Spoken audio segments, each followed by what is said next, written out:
who informed the governor against Paul. This Tertullus, this orator, he was a Roman lawyer. And he was what you would call one of those kind of lawyers that was the flattery type. And that was the way that he did his work. By flattering the judge, by building the judge up to gain him on his side. And I thought it was interesting, the Romans, him being a Roman orator, a Roman lawyer, had no dealings whatsoever really with the Jews. And the Jews really had no dealings with the Romans, but here you have them working together.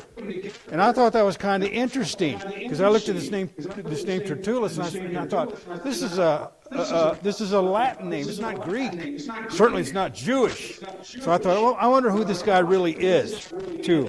And when he was called forth, Tertullus began to accuse him, Paul saying, "See that by thee we enjoy great quietness, and very worthy deeds are done unto this nation by thy providence." And that was a lie right there. Everywhere it seemed like Felix went, turmoil. He wasn't exactly what you call one of the governors that Rome appointed, as one that was sort of going by the law, listening to the people, being a fair governor. According to history, he was just the opposite. But here you have Tertullus. Oh, you're a great guy. You are a wonderful individual. We accepted always in all places, most noble Felix, with all thankfulness, notwithstanding that I be not further tedious unto you, what he already is. I pray thee that thou wouldest hear us of thy clemency, your good-heartedness, the wonderful character that you have. Well, Felix was just the opposite. He was just as bad as Tertullus. He was a man that had, they called him just plain old wicked. Plain old wicked. He was there for 6 years. Now, Festus is only going to be governor for 2 because he's going to die. Notwithstanding, verse 5, for we have found this man a pestilent fellow, Paul, just a plague, and a mover of sedition among all the Jews throughout the world, and a ringleader of the sect. That word sect means heresies. The sect of the Nazarenes. So we see right here in verse 5, he's bringing up all kinds of accusations, but there's no proof. This is what lawyers do. Who also hath gone above to profane the temple. He did not do that. There is no proof of that. Whom we took and would have judged according to our law. Tertullus, how come he doesn't state this guy Paul is a Roman citizen? He's kind of hiding that fact. And he's saying, this Tertullus is saying, we did everything according to the way that we're supposed to, but he doesn't say, we were about to kill Paul. We're about to kill him there on the steps. But the Romans came in and they intervened. But the chief captain Lysias came upon us with great violence and took him away out of our hands. Well, it's because they were ready to kill him. See how this stuff works? Commanding his accusers to come unto thee, by examining of whom thyself mayest take knowledge of all these things, whereof we accuse him. Big deal, we accuse him. Accuse him of what? Well, this and that. Where's the proof? There is no proof. It's just talk. And the Jews also assemble, saying that these things are so. They're saying, yeah, that's right. That's what happened. So if we got more voices here saying that's right, that's what happened, hopefully you'll agree with us that it's all right and that's what happened. Then Paul, after that, the governor had beckoned unto him to speak, answered, forasmuch I know that thou hast been many years a judge unto this nation, 6 years, I do the more cheerfully answer for myself. Paul doesn't flatter him, tells him exactly how it is. You've been a governor for a while. I'm here before you now. So Paul did not use flattery. Flattery is deception. Remember that. Flattery is deception because there's something you want to get out of whatever it is who you're flattering. 11. Because that thou mayest understand that there are yet but 12 days since I went up to Jerusalem for to worship. So things are going pretty quick here. We have about 120 miles that's separating Caesarea from Jerusalem, but they're taking care of matters in a very timely manner. And the Romans, believe it or not, did their best to do that. That's where we get our laws, a quick and speedy trial. Like OJ's took 3 years, all right? But the point being, this is how the Roman government wanted so much to handle their business because they didn't have time for any of these other things. Look at 12. And they neither found me in the temple disputing with any man. In fact, he's coming out of the temple, neither raising up the people, neither in the synagogues nor in the city. It didn't happen. I don't have to prove it. You have to prove that it did happen, and they can't. Neither can they prove the things whereof they are now accusing me. But this I confess unto you. I'm going to tell you this, he says, that after the way which they call heresy, to worship I the God of my fathers, believing all things which are written in the law and in the prophets. Paul is saying right here, you are accusing me of causing a riot, defaming the temple, and doing these other things that are contrary. I did none of that. Prove it to me. Show me the evidence. And have hope towards God, which they themselves also allow. These people do the same thing. They're worshiping God just like I do. That there shall be a resurrection of the dead, both of the just and the unjust. This is what it all boiled down to. Paul is going to make his argument, I believe in the resurrection. That's why when Paul was in the Sanhedrin with the Roman captain Lysias, Paul's talking to the crowd. He's talking to the Sanhedrin. I am a Jew. I worship God in all good conscience. And I'm a Pharisee who believes in the resurrection. And of course the Sadducees didn't. So that causes a disturbance right there. 16. And therein do I exercise myself have always a conscience void of offense towards God and towards men. Now after many years I came to bring alms to my nation and offering. That verse stumped me a little bit at first. Verse 17, look at this again. Now after many years I came to bring alms to my nation and offering. I'm thinking, what are you talking about, Paul? Well, the more I dug into it, the more I found. Remember Agabus, was Acts chapter 16, right around there, said there's going to be a drought. There's going to be a famine. And the church decided in Jerusalem to take up a collection, or rather the surrounding churches, to take up a collection for the Judean churches, especially the Jerusalem church. So Paul says, knowing what was going to happen, I was collecting alms for my Christian brethren and going to bring it to Israel because of the famine. And that's what those alms were. Plus, now he's in the temple. He's taken upon himself this Nazirite vow. And in order to take that Nazirite vow, you had to bring a sacrificial animal with you. So he's actually sacrificing to God in a sense. It's got nothing to do with religion per se, but a personal vow he has between him and God. And the alms that he's giving was because of the famine. 18. Whereupon certain Jews from Asia found me purified in the temple, neither with multitude, nor with tumult or disorder. I wasn't doing anything wrong. Those within the temple, they could tell you the same thing, but they're not going to stand up for me. They're going to say just the opposite, but they still can't prove it. 19. Who ought to have been here before thee and object if they had aught against me. Paul sees the crowd right there that came from Jerusalem to accuse him there in Caesarea, and none of them were there when all this happened. Paul says, where's my accusers? I'm a Roman citizen. I have every right to see my accusers face to face, and you didn't bring them? Where did you think this was going to go? And the question I ask, how come they didn't bring with them Lysias, the Roman captain, that stopped this riot that was going on? Well, there was one reason, because he would tell the truth of what's going on. They weren't interested in the truth. They were interested in false accusation against Paul because they hated him. He used to be one of them. You have to remember that. He used to be part of the Sanhedrin. He may not have been a member of it, but he was associated with it. He's the one that got the letters to go down to Damascus to arrest Christians. All right? So Paul is associated with the Sanhedrin, and if this Lysias would have been with him, could have cleared up the whole mess, but they didn't bite him. And I thought that was kind of interesting, because he would have been the key witness right there. Look at 21 or 20.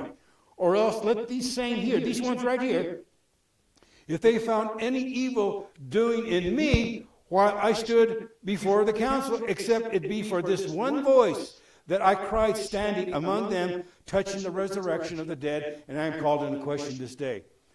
And the authorities have to be thinking, this is silly.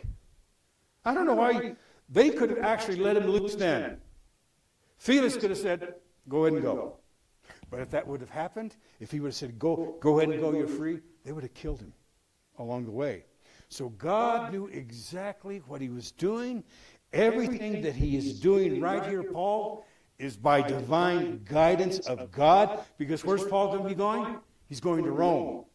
So if the case would have been dismissed, which it should have, because there was no evidence whatsoever, he'd have left that door. They'd have been waiting for him. That wouldn't have been good at all. And when Felix heard these things, having more perfect knowledge of that way, Christianity, he deferred them and said, when Lysias, the chief captain, shall come down, I will know the uttermost of your matter. So he's thinking to himself, if this guy is really involved, if he was the one that was there that arrested Paul, there in the Sanhedrin also on the steps of the temple or the police station, there's the man that we need to be talking to. So he sees it. He understands that. And he's probably saying to himself, why didn't you guys bring him? Because we could have cleared this up right now. But since there's actually no evidence, I can let Paul go. But that's not going to happen, though. Anybody have anything? And he commanded the centurion to keep Paul, 100 men, and to let him have liberty, freedom, that he should forbid none of his acquaintances to minister or come unto him. True, Paul was arrested, but he's not bound. He's arrested, but you could say he's detained. We want to keep you just a little bit longer.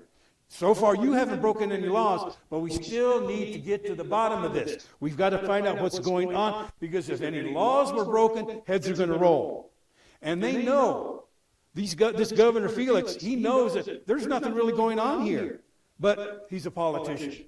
Okay? That says it right there. 24.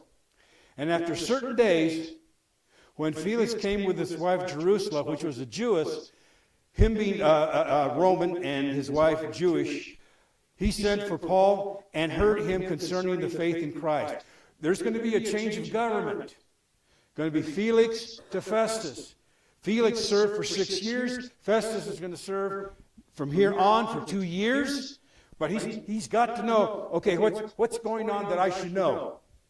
Is there anything happening that needs my attention right now? Because I don't want to get into a hornet's nest. You're going to have to let me know, is there anything, any way possible that there could be problems? So any person coming into office, they're going to ask that question. Is there anything I should know? 25. And as he reasoned of righteousness, temperance, and judgment to come, Felix, did I forget verse 24? He went for Paul and heard him concerning faith in Christ. And as he reasoned of righteousness, Paul, temperance, and judgment to come, Felix trembled and answered, Go thy way, for this time, when I have a convenient season, I will call for you. It doesn't really say what Paul said to him. But this guy right here, Festus, Felix, he knows a little bit about the Jewish religion. He knows a little bit about what's going on in Judea. His wife is a Jew. She probably has brought him up to snuff, because he's going to be now dealing with a lot of Jews there in Judea. So he has to be aware of what's going on. And whatever it was that Paul said to him, it scared him. It scared him. So whatever it was so powerful that Festus says, you know what? I'll hear you later. It's kind of hard for me to grasp right now. Or rather, Felix trembled, says there in 25. Go your way. Look at 26. He hoped also that money should have been given him, a bribe of Paul, that he may let him go. Wherefore he sent for the oftener and commanded with him. So we see right here, I'll hear you later. I want to just put this on the back burner. I'm going to just kick this down the road for now. But eventually I will get to you, unless you want to pay me some money. Unless you want to say, here's some money, please let me go. But Paul's not going to do that. And after 2 years, Porcius Festus came into Felix's room, and Felix, willing to show the Jews a pleasure, he left Paul bound. We'll talk about this later. We got other important things going on. So now Paul is going to be there for 2 years. But in those 2 years, people are going to be coming and going. because it's been given the command, let him have all the visitors that he wants. Let him have free course.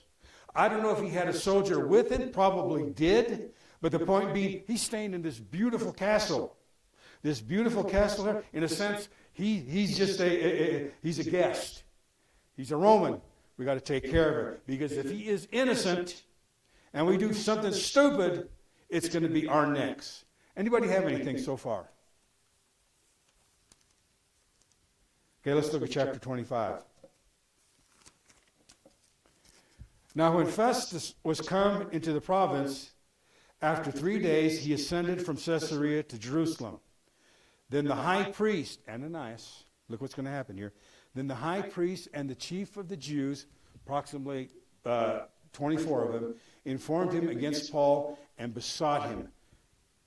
We need to talk this over. The high priest and part of the Sanhedrin say, we need to talk to you. This matter is very important. This Paul is a troublemaker. He's going to cause problems for you. Not going to let this happen. We'll help you as much as we can. Give us a little leeway, and things are going to go a lot easier. Okay? So these are some of the things that Paul went through, and I hurriedly, because a lot of this is just plain repetition, things that happened to Paul. In Acts 14:19, Paul was stoned. Remember that? He was stoned. Acts 16, verse 22, Paul and Silas, they're beaten in Philippi.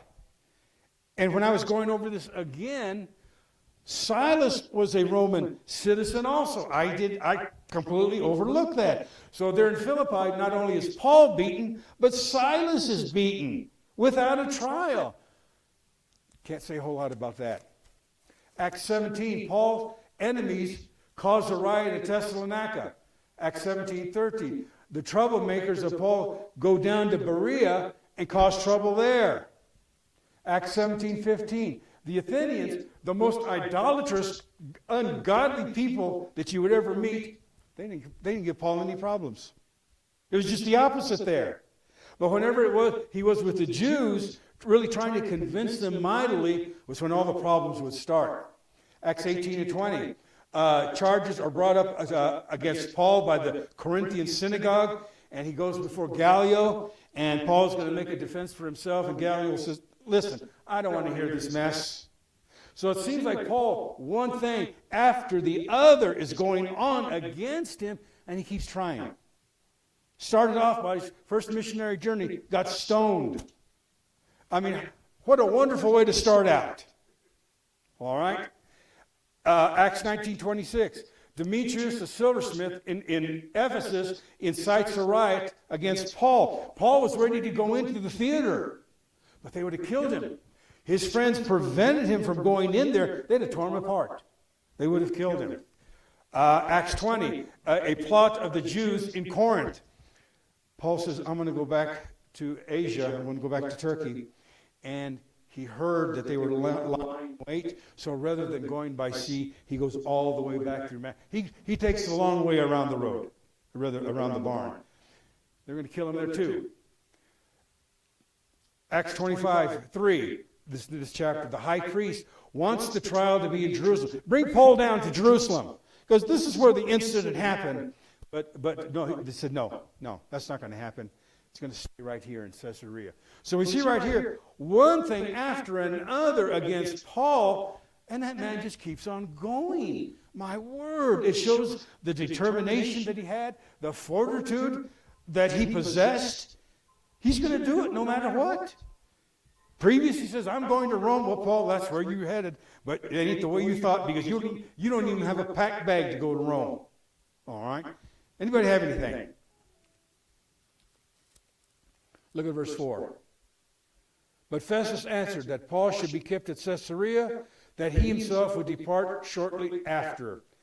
Let them therefore, said he, which among you are able, go down with me and accuse this man, if there be any wickedness in him.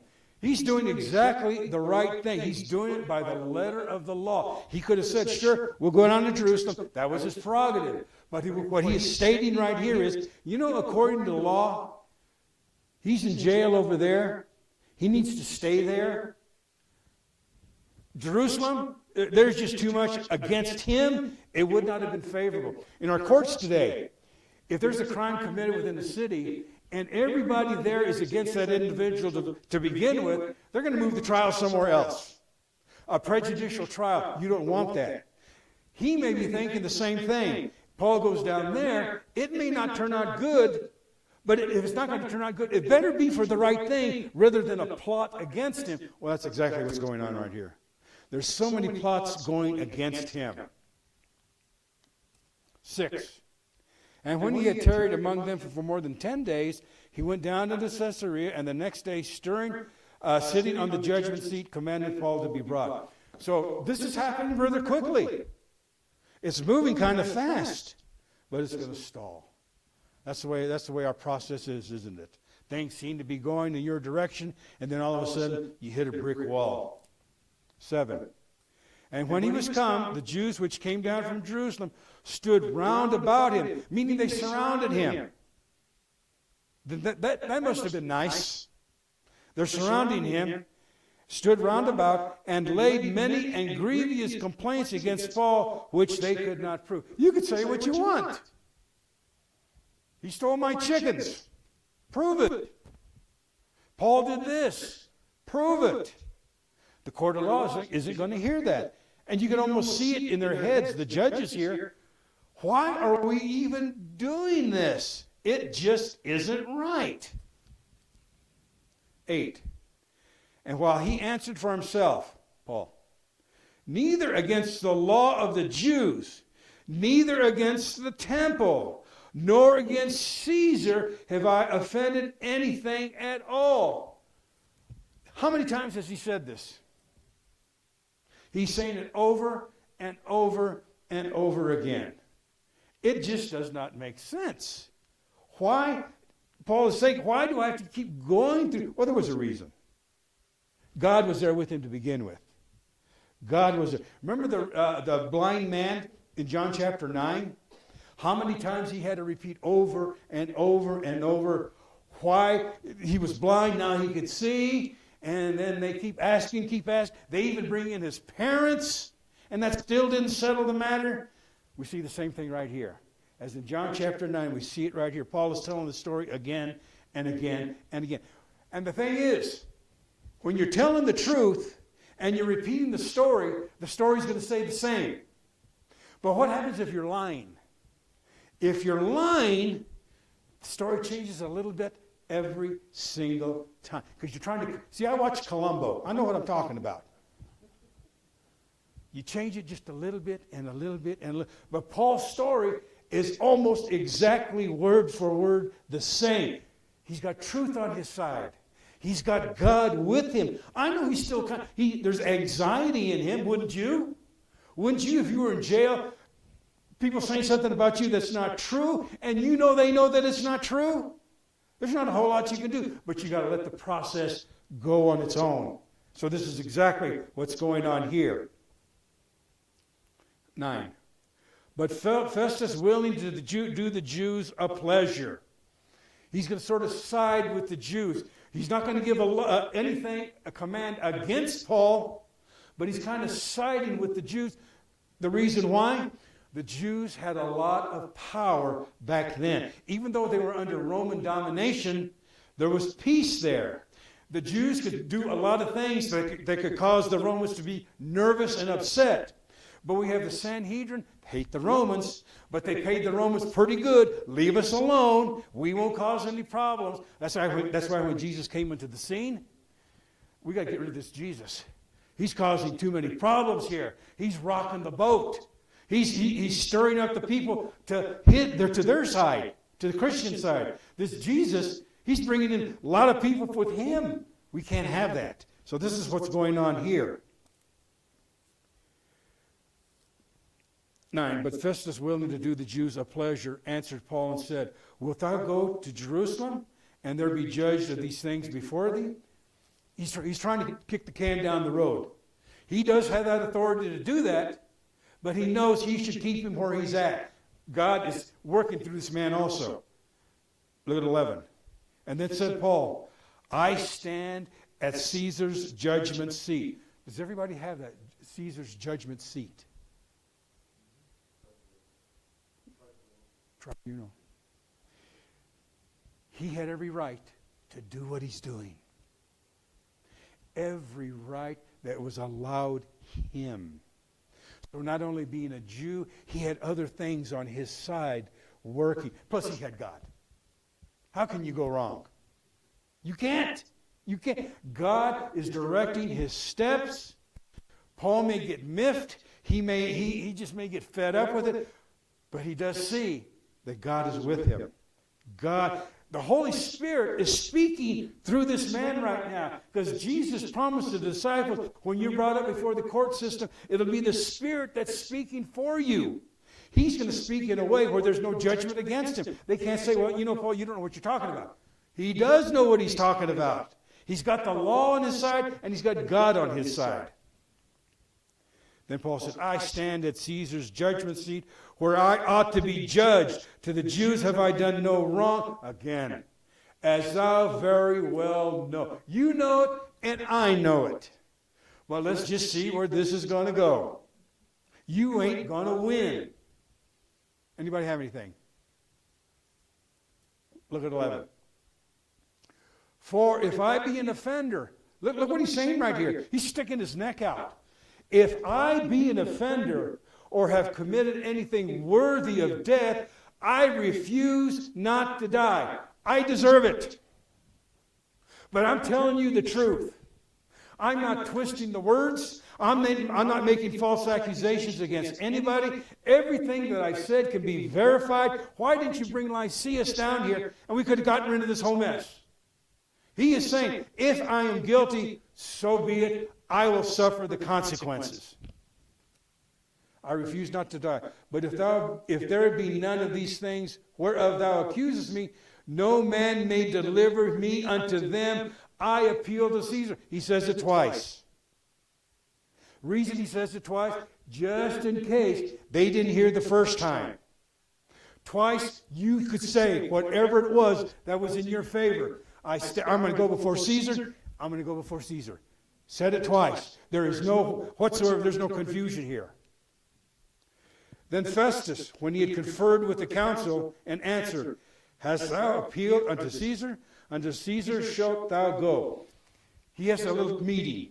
He hears Paul. He goes to his counselors. He's new to this office here, new to this area. He does not really know the people. He knows a little bit about it, but he's got his counsel right there who know what's going on. They've been there all along with Felix also. So they're aware of how things work. He's going to go to his council. What should we do? Well, he appealed to Caesar. You have no choice but allow him to go. So the Roman government are going to have to flip the bill for this. That's the part they didn't like. But that was the law. You're going to have to pay for this. I don't have to. I am not guilty. You want to take me all the way to wherever it may be, you're going to pay for it. Look at 13. And after certain days, King Agrippa is going to make his little trip down there too. So far we got two governors, Felix and Festus. Now we're going to have Herod Agrippa. He's the king of Judea, which was a puppet of the Roman government anyway, so it really doesn't matter. But it was just kind of we got a king. We got a king, all right? And after certain days, King Agrippa and Bernice came unto Caesar to salute Festus. Oh, you're new in the area? We're your welcoming committee. How's everybody doing? What's going on? Is there anything unusual going on that I need to know? What's happening? And when they had been there many days, Festus declared Paul's coming to the king, saying, There's a certain man left in bonds by Felix. And this bonds right here, he is arrested, but he's not literally in that would be against the law. So he's there as a guest. You could almost say that. And about whom I was at Jerusalem, Felix declared Paul's cause unto the king, saying, There's a certain man here left in bonds by Felix, about whom, when I was at Jerusalem, the chief priests and the elders of the Jews informed me, declaring to have judgment against him. To whom I answered, It is not a matter of the Romans to deliver any man to die, before that he which is accused have the accusers face to face, and have license or have the opportunity to answer for himself concerning the crime laid against him. King Agrippa is probably saying, wasn't that about 2 years ago? Or that was some time ago, wasn't it? And you still have this on the docks? You're still going through this process? All this information you told me, even I as a king know, I'm not a politician per se like you Romans are. Everything you've said so far, it's not worthy of death. Me as a king of the Jews, you could say, I know the Jewish law, but where's the accusations? Where's the people that are pointing the finger at him that are Jewish? They weren't there. Just accusations. To whom I answered, it is not the manner of the Romans to deliver any man to die before that he which is accused have the accusers face to face, and have license to answer for himself concerning the crime laid against him. 17. Therefore, when they were come hither, without any delay on the morrow, I sat on the judgment seat and commanded the man to be brought forth. So things are going fast for now. He's getting King Agrippa up to snuff of what's happening. Against whom, when the accusers stood up, they brought none accusations of such things as I supposed. This is a waste of my time. This is taxpayers' money that we're wasting. They even thought that way back then. Why are we going through this mess? It's not cheap. Why are we doing it? But, verse 19, but had certain questions against him of their own superstition. Does everybody have superstition? That's what King James says. Religion. That's what that word superstition means originally in the Greek. Religion, superstition.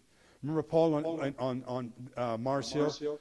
You men of Athens who I perceive to be too superstitious. I used to think that was a cut down. No, it means you're very religious people. Very religious. And of one Jesus, which was dead, whom Paul affirmed to be alive. Do you remember the stories back then? We see it right here. Probably said, do you remember reading the newspapers of this Jesus claimed to be some kind of a king, and he was crucified, and all his followers said he was God, and that he rose from the dead? Do you remember back there? That was about, what, 15, 20 years ago? They think Paul's saying that he's alive. How's that possible? So a lot of things are being brought up right here about Jesus, the resurrection. Because the Sanhedrin half believed, half didn't believe in the resurrection. But Paul's saying, that's why I'm here, because I'm a Pharisee that does believe in a resurrection. So these people here, they're all new to this. They're hearing the testimony of Jesus Christ. They're listening to things they had never heard before. Some of it may have been second, third-hand information, but now they're getting it from the horse's mouth. They're getting it from those that were there. See, that makes a difference right there. And because I doubted such manners of questions, I didn't know what was going on. I asked him whether he would go to Jerusalem and there be judged of these matters. I even asked him, you want to go down to Jerusalem? You know, maybe we can get it settled right now. If you go down there, we can take care of this mess. 21. But when Paul had appealed to be reserved unto the hearing of Augustus simply means Caesar, because Augustus has been gone for quite the actual Augustus Caesar, he's been dead for quite a while. I commanded him to be kept till I might send him to Caesar. So he's going to see Caesar. He's going to see Caesar. He made this appeal, and there's no way you could stop it. There was absolutely no way under Roman law when an appeal was made that it could be stopped. The only way that it could be stopped is the one who's appealing. But Paul's not going to do that. I want to go to Rome. I didn't think it was going to be this way, but I got my chance to speak to Caesar. Then Agrippa said unto Festus, I would also hear the man myself tomorrow. And he said, you'll hear him. It got Agrippa's ear. This is a very unusual case. I don't believe I've heard anything like this before. Seems like Roman laws were broken. Seems like religious laws were broken. And to the Romans, they were just as important in a way. The religion and the political. So Agrippa says, I think I want to hear this also. I want to hear. I want to see what's going on for myself. 23. And on the morrow when Agrippa was come, and Bernice with great pomp. You know what the word pomp means? ceremony. Agrippa's coming into the area. There's going to be a big parade. It's going to make a great showing. But he wants to hear Paul. He wants to hear Paul. And it was entered into the place of hearing with the chief captains and the principal men of the city. At Festus' command, Paul was brought forth. So after everything is settled, everybody that is seated down, everybody is there, they're going to hear Paul. All of them. A lot of this stuff is going to be news to them. To almost all of them, they've never heard of stuff like this before. But here's their chance to hear about Jesus Christ. And they can't really frown upon Paul, because the Romans and the Greeks, their religion, Zeus, Hercules, Hera, some of that stuff was just crazy. So they really can't say, well, Paul, this is crazy. Paul can say, look at your own Roman religion. Atlas holding up the world. What was Atlas standing on? You know what the answer was to that? A turtle. Why a turtle? Why not? That's as far as they could go. But the point being right here, they're going to hear something new. They're going to hear the truth. They're going to actually see this man, Paul, the things that he had gone through. I can't imagine all the questions that they're going to be asking him. But he's going to give a testimony of Jesus Christ.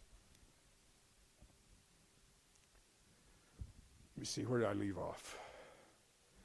23? Okay, look at 24. And Festus said, King Agrippa, and all men which are here present with us, you see this man about whom all the multitude of the Jews have dealt with me, both at Jerusalem and also here, crying that he ought not to live any longer. Everybody's heard about it by now. News travels when it's really good, juicy news. You ever notice that? Everybody has heard about all this. They don't have all the information. They just got bits and pieces. Now it's up to Paul to put it together for them and give it to them. And he's almost going to say, now what are you going to do with it? You can either accept it or you can reject it.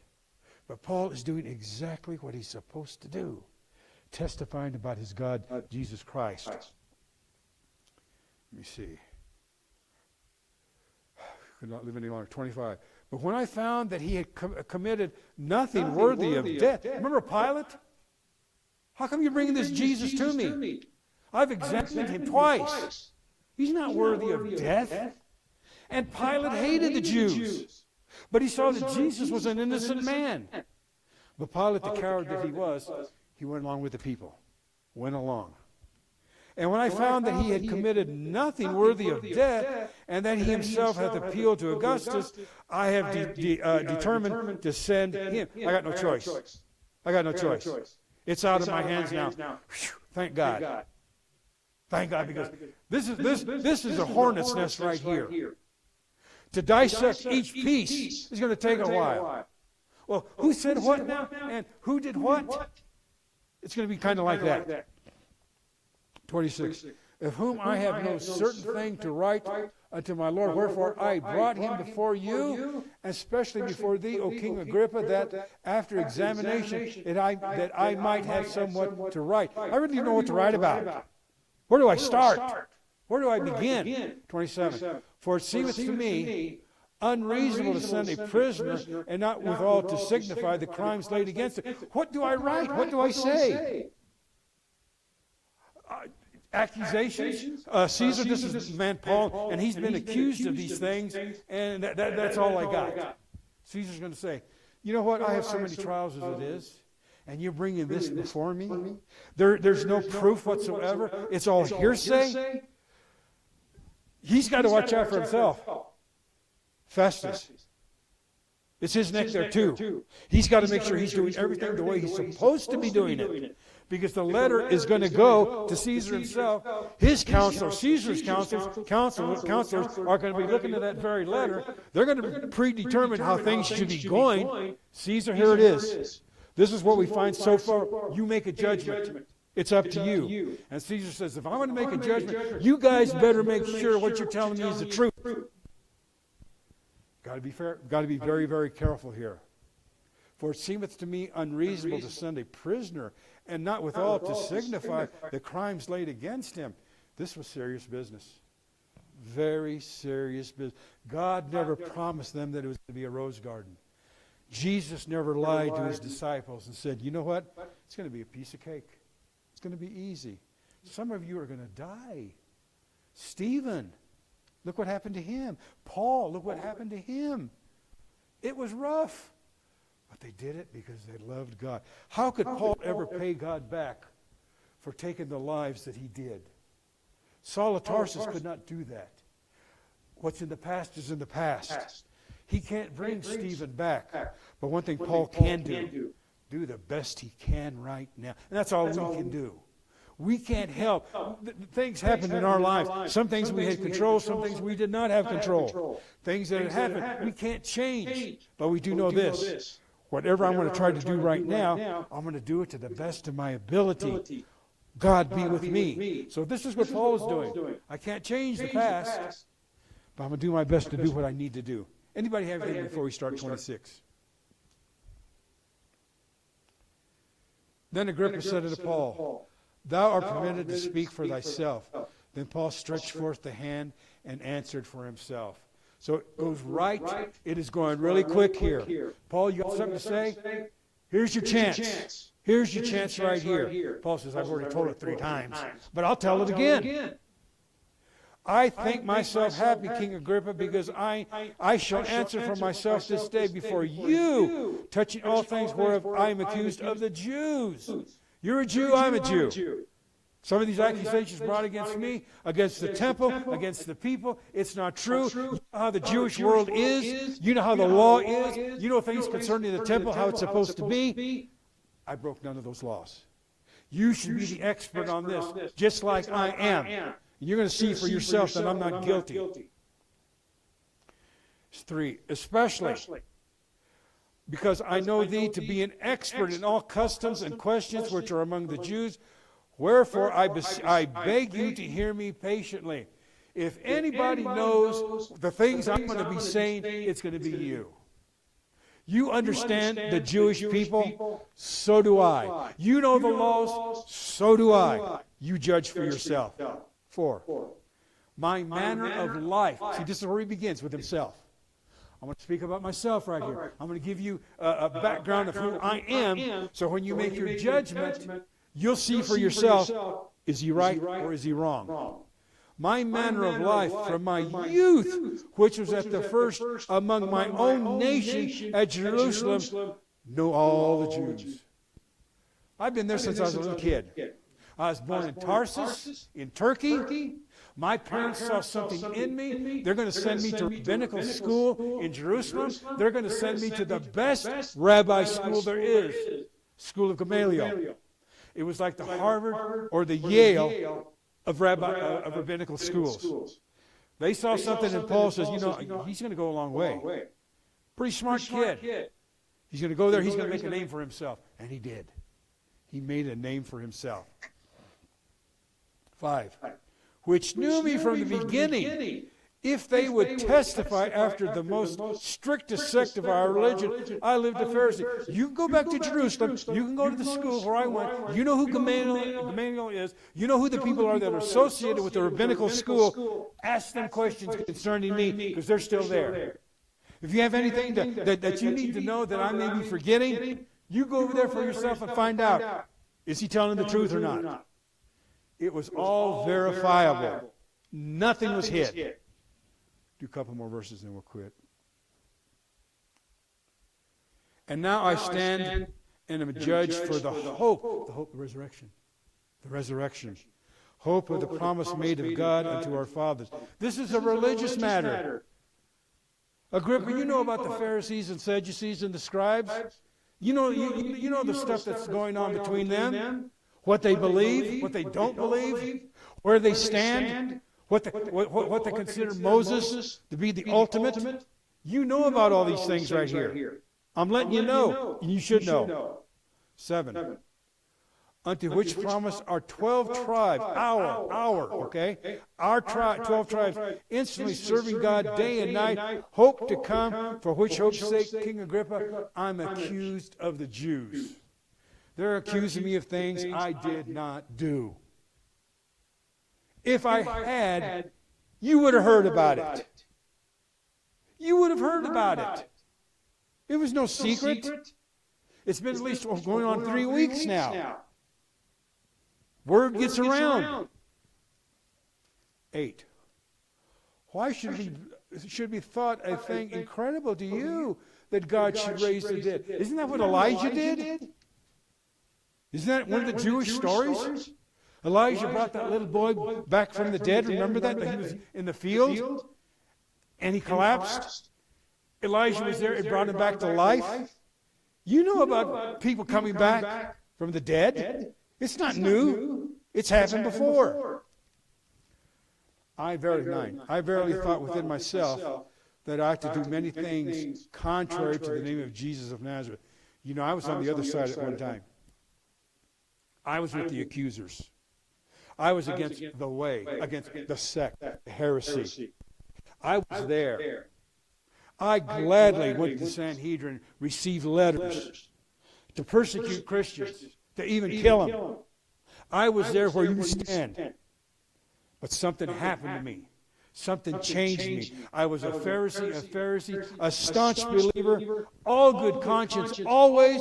I mean, I was just a little bit over the edge, but I changed.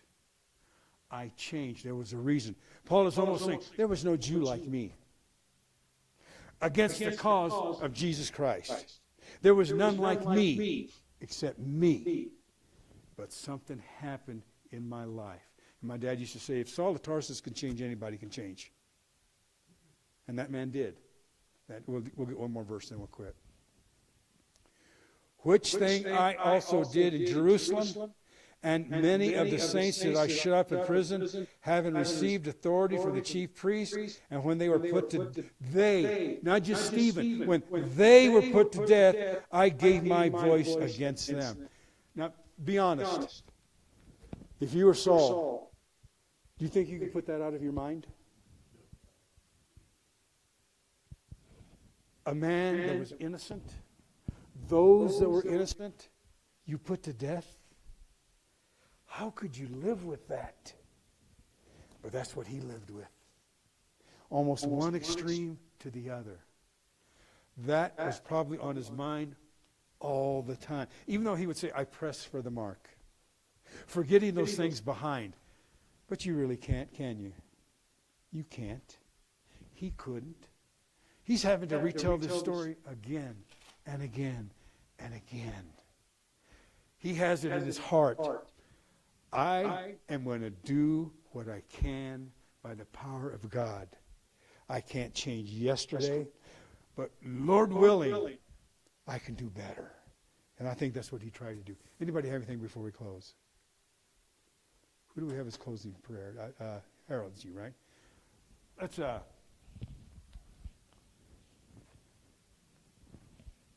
Jason, you want to do a closing song?